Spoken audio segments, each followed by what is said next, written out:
Hi,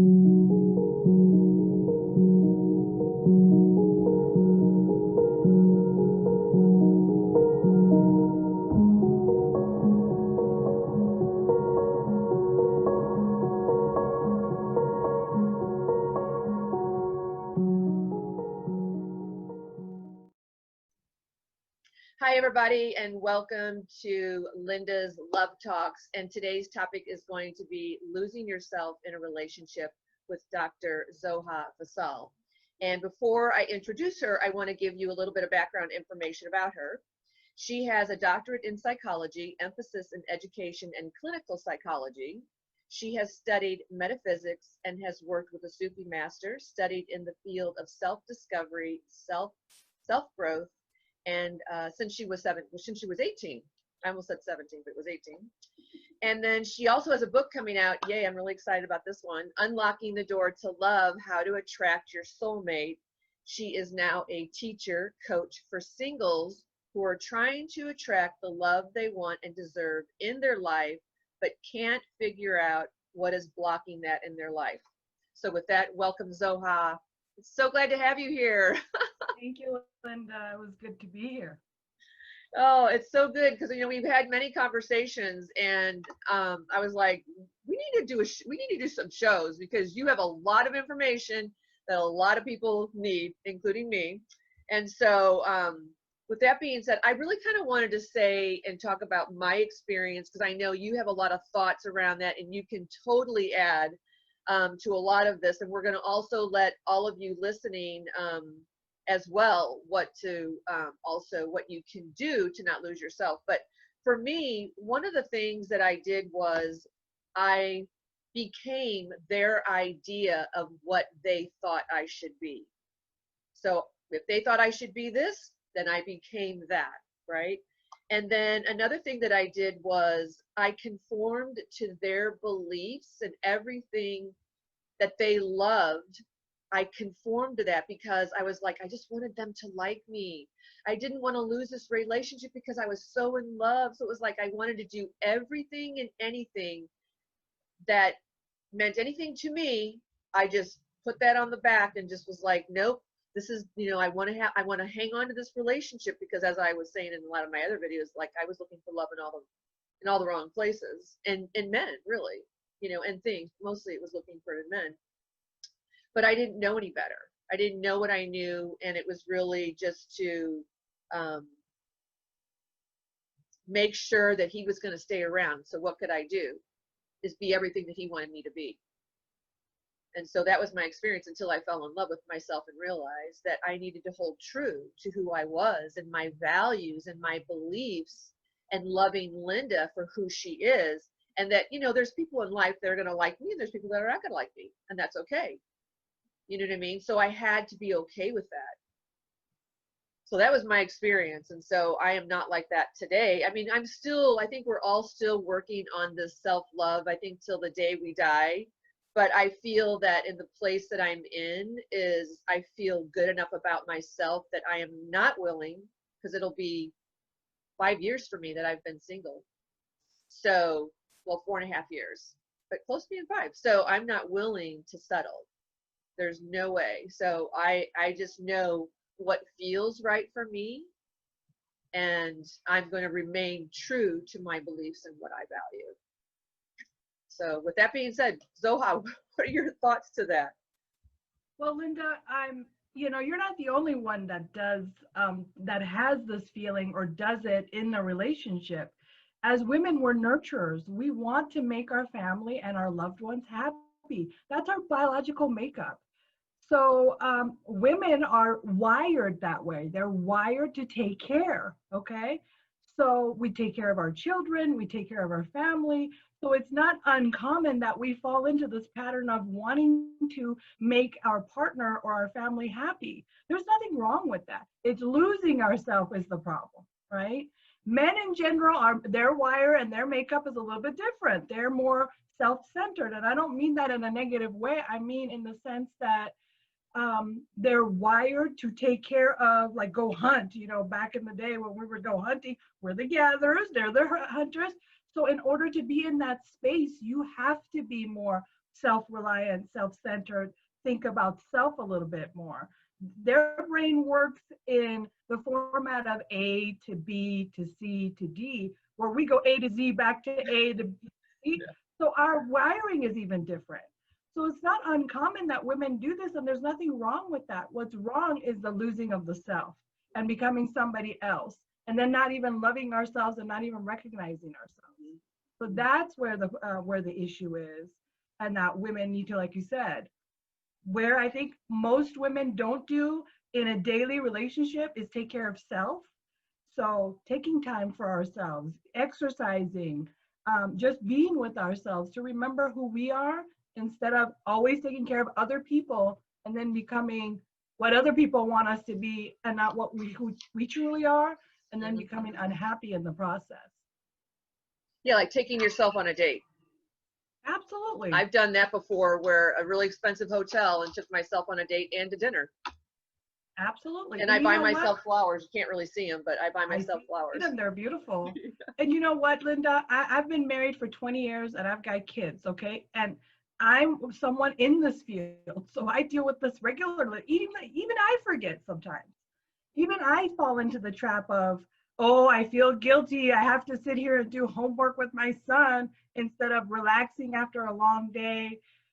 So I almost have to like schedule that in. It's almost like to the point of telling myself, okay, you just got home, homework and dinner can wait.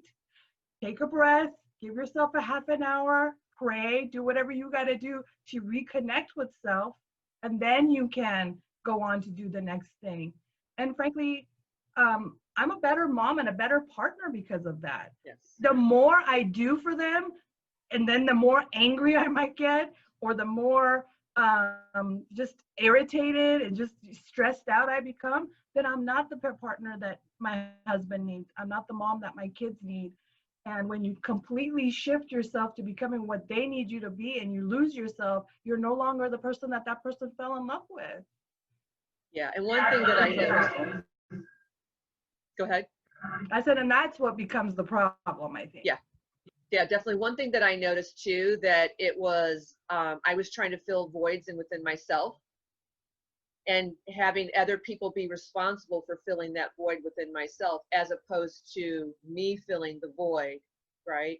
And being able to have that cup overfloweth, like you were saying, is when we're full and we've got all our own emotional needs and everything that we need, that self-care, then we're able to give that to everybody else. Well, in our society, Linda, I'm sure you know, we watch TV, we watch magazines, we see like what we're supposed to be, all those things. And we forget that, you know, who we are is not out there, who we are is in here. So we need to nurture the inside, that voice inside ourselves. And the only way you can do that is to get quiet and be with yourself.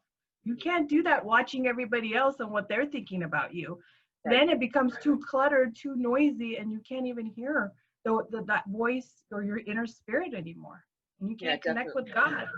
Yeah, definitely. So let me ask you, how did you like get involved in doing this? Like, how did you, I know that, you know, you have a clinical, a doctorate in psychology and clinical psychology and education, but you know a lot about relationships, which I know that's entailed in that. But how did you come into all of this? Like, what was your desire? Like, was it a passion that you've always had in working with people?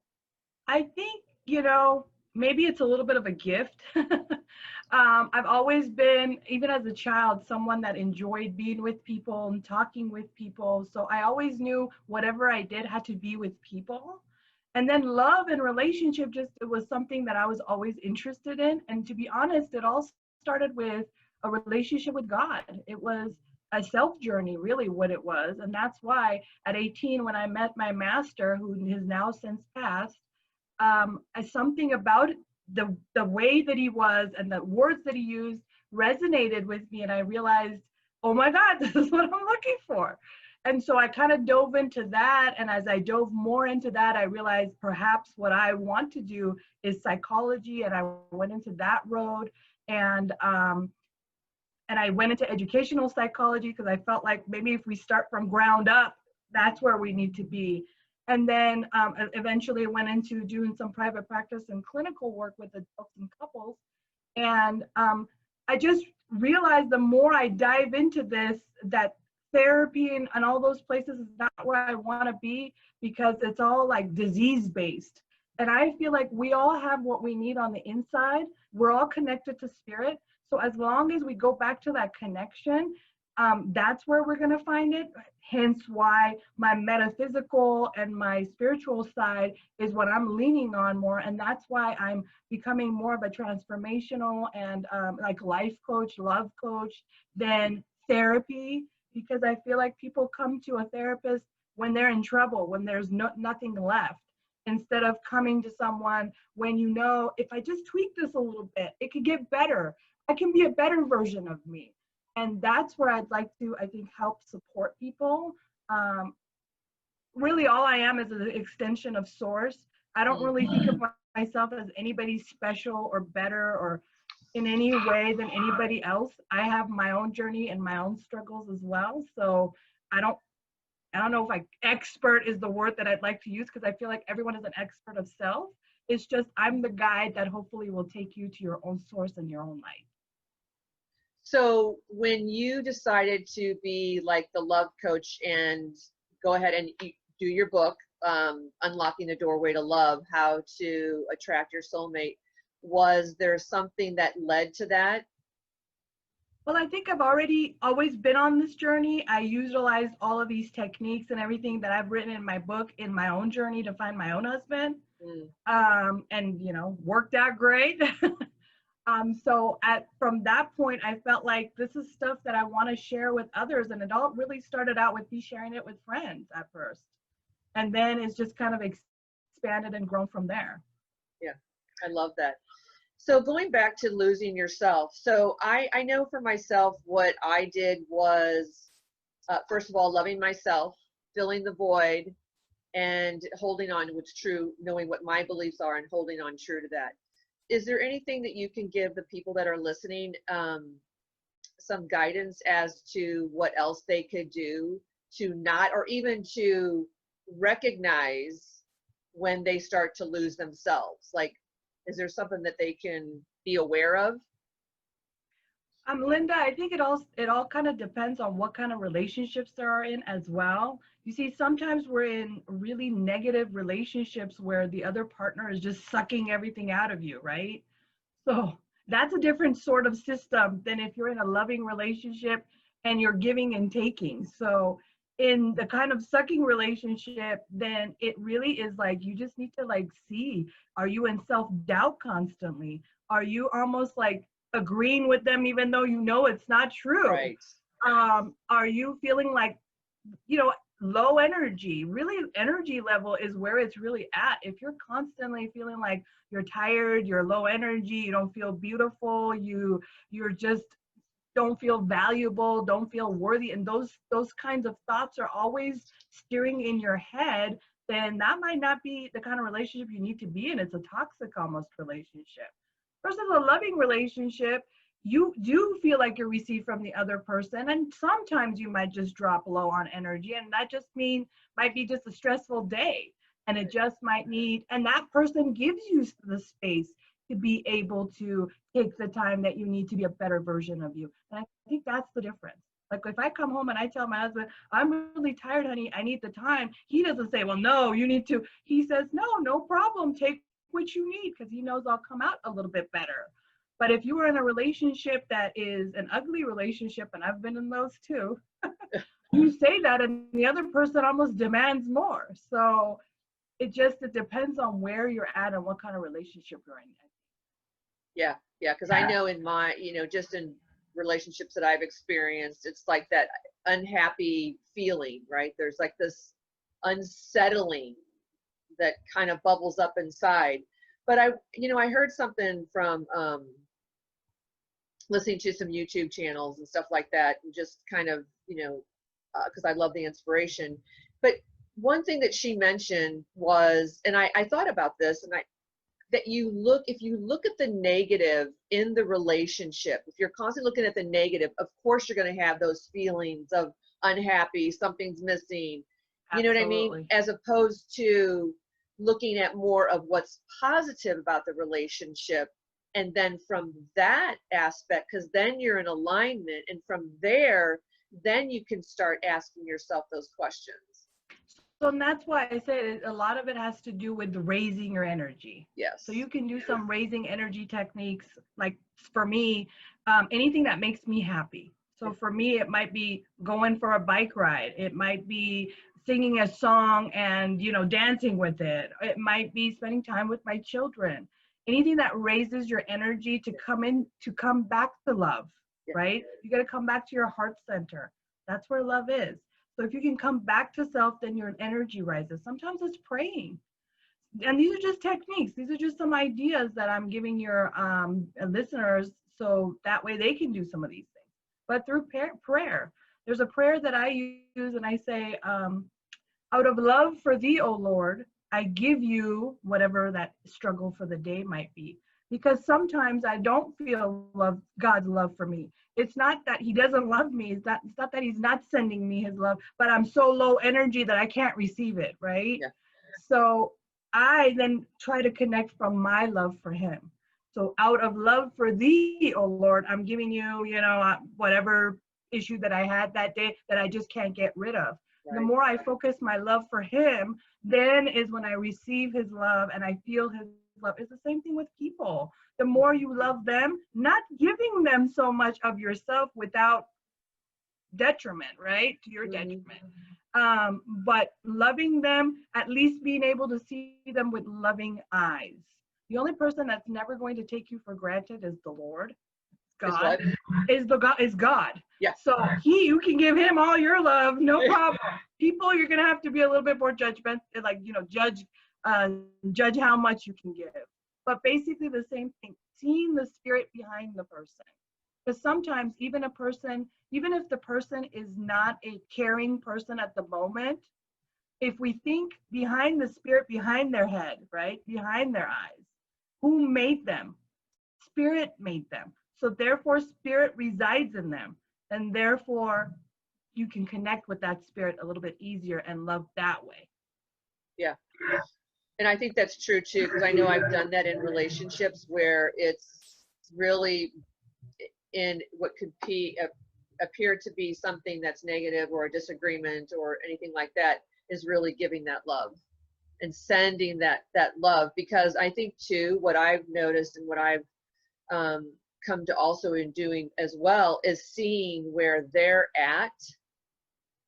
You know what I mean? Like maybe they had a hard day at work, and then having that understanding that, oh, they must have had, it's like, babe, did you have a hard day at work? You know, just so that acknowledging that, and instead of just going off the fly and going, well, they're in a bad mood, you know, that really sucks, and just making it that I'm in a bad mood and things like that. So I did notice that that was really helpful too. And just having that communication, that conversation. Absolutely. And you know, Linda, you and I have talked about this before, that we're 99.99% empty space. What I mean by that is at the end of the day, we're all almost 100% energy, right? Yes. So if your energy is high, just from your being, someone can improve. So let's say if you're in a great place and your partner is not doing so good, the fact that you're in high energy will just heal them. Yeah. Okay. And if someone else is in a bad space, you can send them energy without having to do anything. So it's not, I think where women get in trouble is what you were saying, losing themselves, is by doing. You can be and still love someone. Yes. You can totally be in a being space and send them love from your heart. That energy will translate to them. It will carry to them, and it will hopefully heal them. Yeah, but I think too, and it's like I know, because this is where I was. You can't be until you know who you are, what your desires, what your wants, and you know, being in a long-term marriage and leaving that marriage, right, and going, oh my gosh, I don't even know who I am. I don't know what my desires are. I don't know what my wants are. Somebody says, what do you want in life? I have no idea. I didn't even know who I was. And so it took a lot of time, and it took a lot of, you know, awareness and just seeking out that is like, what does that even look like? And asking and going within myself of what lights my fire. But it took a long time to do that. So I think that's and that's where I see my work. So for you, you did it on your own. It took a while or whatever, right? For yeah, me, if let's say if you and I had met before, yeah, that's where I would be coaching you. That's where I would be teaching you. That's where I would be guiding you so you can get there faster.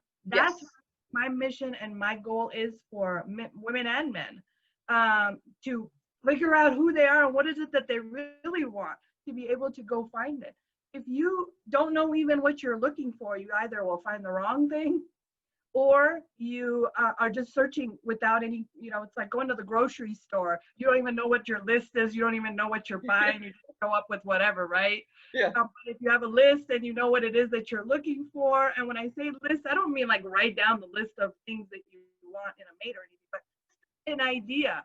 And because you know you're on a diet, so you know self, and you know you're eating this dinner tonight, so you know self, and these are the list of things that I need, you know how to go shopping for it a little bit easier and better. I'm just utilizing a visual here, so that way it's understandable. But basically, that's kind of what it is. yeah, Otherwise, we're just wandering without a cause. So yeah. Well, and it would have been a lot better to have somebody, right, to work and guide me through that, as opposed to, because it took me a lot of years to do that. And, we talked before, it's, that it's going to, until the day I die. I mean, the self-loving myself is a continuous journey. absolutely. And so, and I love, because we have a lot of conversations because we talk about relationships, and I think that relationships are so important because we're in constant relationship with something or someone, and especially with ourselves. If we are not in relationship with ourselves, it's hard to be in a relationship with something outside of us.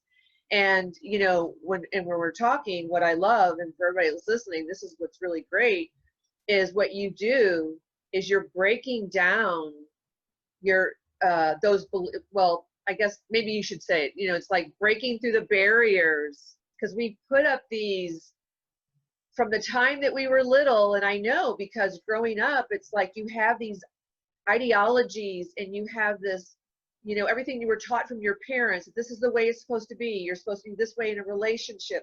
So all these different beliefs, right, I had. And then I had to realize that belief doesn't even serve me anymore. Why am I still believing that? Like, what's going to be better? And so, but there was other beliefs that I didn't really know, because I was in a very long relationship that when it ended, I was like, wow, like times are different. You know what I mean? I was like a fish out of water. I didn't know. So absolutely, it's like we build beliefs, like you said, from childhood, and then some of those beliefs become blocks. So then you can't even get to the other side. right. So that's where I hope that I could come in to guide. Anybody can do it. I feel like anybody can do it even on their own. But like you said, it just takes a long time. And I think my gift is, because I'm a little bit of a medium psychic as well, I utilize that, and I do a lot of pranic healing as we're talking. You may not know that I'm doing that, but I'm doing that in the background, and I'm kind of scanning where you are and scanning your body and just kind of figuring out, oh, the block is here. So I'll start my questioning there. And then what ends up happening is I take you there, because I can unblock you, but tomorrow you'll block yourself back up. But if I take you there and you become aware of it, now we're starting afresh. Now you can get rid of those blocks. And if they ever do come up for you again, you know how to access it. Yes. So true. And something that you said, because I just wrote it down, is awareness. Because like you said, we're energy. And it's funny that, your awareness can go from sad to happy within a second, even less than that. That's how quick your awareness. And I like that when you're taking somebody to the awareness of what it feels like, and they're tapping into that, because I think that's key, is the feeling of what it feels like, as opposed to being up here. It's got to be here when you can really feel and it. Linda, and you and I have done cleansing where we go to people where they do the cleansing for you, and now you're decluttered or deblocked. But if you don't know what just happened in that session, what ends up happening is, let's say you're crying and you don't even know what you're crying for, right? You're cleansing, but you don't really know what wound just happened. My goal is to do that for you. So even if you cry, you know exactly where it came from. And now you know, okay, it's healing. This happened, and now I'm healing, and I can move forward from this. So that empowers you. Yes. Yes. I love that. I love that. So is there anything else that you could give them to help them not lose themselves, like, or anything that you've learned that was really beneficial for you? Let's see. Well, I gotta be honest and upfront with everyone that I even do this still to this day. I lose myself, and it's because of my own need and want to have my partner be better, or have my family be strong, and sometimes I gotta recognize that, you know what, that's not your job. That's God's job. Your job is to just relax, kick back, and let the man upstairs do his work. So I gotta tell you, so that is a struggle of mine. So I don't know that I'm like the biggest and the best person to ask that question, but that's what I do. And because I struggle with that regularly, what I usually do regularly is when I hit a wall and I feel like I'm just over involved, and I'm taking over, or nitpicking, or just like you said, losing myself completely, because that's how I lose myself. Yes. Different people do it differently. I think, okay, step back, you're doing it again because of the awareness now. And I just say, okay, God, giving it up to you. You deal with this, and I'm just going to relax. And I just kind of, out of love for thee, oh Lord, I give you this. And then I just have to sit back and be a passenger in his driver's seat, right? He's the driver, I'm the passenger. And so I meditate on that for a while, and that seems to kind of mellow me out. So I think it depends on what your struggle actually is. Again, for me, it's always been going back to my source to help me with that, and sending out prayers and just kind of meditating. For different people, it might be different things, but really it all comes back to coming back to the self and talking to this person instead of that person. Yeah, definitely. I agree. And something when you were saying, I wrote down some other things too. Being versus doing. We're human beings, not human doings. And Absolutely. that's I say really that to important myself is, every day. yes, like you said, is to really remember, giving it up what we have no control. It's like the serenity prayer. If you Absolutely. can't control it, all we can control is ourselves, then you allow it to do whatever it needs to do, transmute it, which I do, like you were saying, you give it up to God. I'm transmuting, giving it to creator, God, source, universe, right? And saying, here, you know what I mean? And I'm not good at it all the time. I work on that as well too. And then what you were also saying too, is what I really love, is the alignment. That alignment with source, because that's where everything happens from. And I just had an aha today, which really ties into all of this, is that that's what we are here to remember, is to align with creator, our source, God, whatever you want to, whatever your language is for that, right? Is to align, because we were created in that image, and that's who we are. So if you can align with that and reach, like you said, for the feeling that feels good, whether it's through music, painting, gardening, riding a bike, or whatever it is to bring you joy, and the more that you're in the joy, you're more in alignment, and then you're more in tune. Absolutely. Actually, what you just said triggered something that my master would say. And he would say, we only got two choices: either align or not align. You align, you have a great day, moment, year. You don't align, you just put yourself in hell. Heaven and hell is a choice. Please pick the heaven choice. Basically, that's aligning. So yeah, he used to say that to me a lot. So thank you for reminding me. Yeah, no, and it's so true, because if you wake up in a really crappy mood, then your whole day is going to be a snowball effect of that. It's just going to, until you reach, and I know I've experienced that before, both the good and the bad, right? When you reach, and then it's like, oh gosh, I'm now in awareness of, I'm, being however I'm being, and I better like shift right now and get into alignment. Otherwise, I'm going to keep creating this. And so I think that's really a good awareness for people that are going into relationships, that are already in a relationship, that are already left a relationship, is to have that conscious awareness. and be Well, aware. like, again, and Linda, like you said, we're all made in his image. That Yeah. means we all have creation power. Okay. Yes. We may Always. not know that we have it, but we do. Yeah. Okay. Um, so what ends up happening is you can either be out of alignment and create stuff you don't like, and then wonder, why is my life such a wreck? And then you can be in alignment and create wonderful things, Yes. heaven, as he said. And then you can say, great, I created wonderful things. It's funny because when we wreck it, we say, God, why did you do this to me? When it's going great, you're like, I did a wonderful job with this. I did all of it. Well, it's a little bit true on each side. You Yeah. did the great thing, but you also did the bad thing. And so, and if you had just let it go and that been in alignment, he could have guided you in the right place. So Yeah. Yeah. Absolutely. Absolutely. I love it. It's so, yeah, so true, and such a great wealth of information to be able to share to people that are listening, because I think it's just a really, there's so many important topics that we'll be talking about that I think are just in every day, and we don't really know that we're doing it until it becomes aware that we're like, we don't even know who we are anymore, or you're unhappy, you're unfulfilled, something's missing, you are what's missing. So it's like finding yourself again and going inside to do that. So do you have anything else you want to share, or any? no, because of who I am and what I do, are we almost ready to close up? Is that what we're talking about right now? Yeah, we're Linda, are coming you to, almost yeah, we're going to okay, come to coming? the end of the show too. Because of who I am and what I do, and I do not do anything without God's presence. And because of who I am and what I do, I'm just his extension. Therefore, I don't do anything. He does it all.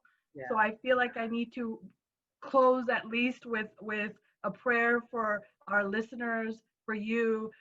You know, dear Lord, dear God, and it doesn't matter that you don't believe in God in that sense. It could just be spirit. It doesn't matter what Yes. we call it. I thank you for this session. Thank you for allowing me to be here with Linda. And I pray that anyone who's listening to this podcast or recording, that they are touched by you, that they are touched by your love. And I hope that you expand that into their life and take them to where they need to be and give them what they need in order to reach love. In your name, amen. Thank you, Beautiful. Linda. Thank you for allowing me to Oh, you're so participate. welcome. Well, it's a blessing, and I just really appreciate you taking the time to be here. And we're going to be doing more shows together. We're hoping that every Sunday, because I've got a lot of topics written down that I'd like to bring forth and talk to people about. So, and if there's any topic that any of you, because I want you to also tell about where your book will be able, people can get your book, and then also how they can reach you. But if there's any topic that you guys want us to talk about, because I'm going to have other guests on too, but if there's anything that you want us to talk about, message me, and then we'll talk about that, because I think that's what you guys Or want, even right? send questions, or even send questions. We Yes, can any questions that you guys have too. Yeah, then we can have those ahead of time, or you can always, message me the questions too, or when you're joining the show, put them in the chat box. But yeah, so definitely that. And so how can they get a hold of you, Zoha, if they want It's to? just my name, Dr. Zoha Fazel. That's ZOHAFAZEL.com. So that's my website. And if anyone wants to send me an email, hopefully it's a nice email or a question email. Same thing, dr.zohafazel@gmail.com. Yeah. And be sure you guys mention too that you saw her on the show, because well, you probably will know, because this is, one of the shows that we're doing. So be sure to Absolutely. do that. And also the shows will be recorded on, and they'll be on YouTube, Linda Summers Life, on Instagram, Linda Summers Life, and Facebook, Linda Summers. So you'll be able to find the recording. So you'll be able to find her on all three of those platforms. So Zoha, Dr. Zoha, thank you so much for being here and Linda, I gracing us appreciate it. with your presence and your knowledge and your wisdom and what you're doing in the world, and helping people to open the doorway to love and breaking down those barriers. So Linda, I appreciate you, and I appreciate you for giving me this platform to be here with you to share myself with the world, I guess. Thank you. I yes, appreciate it. And I love you very much.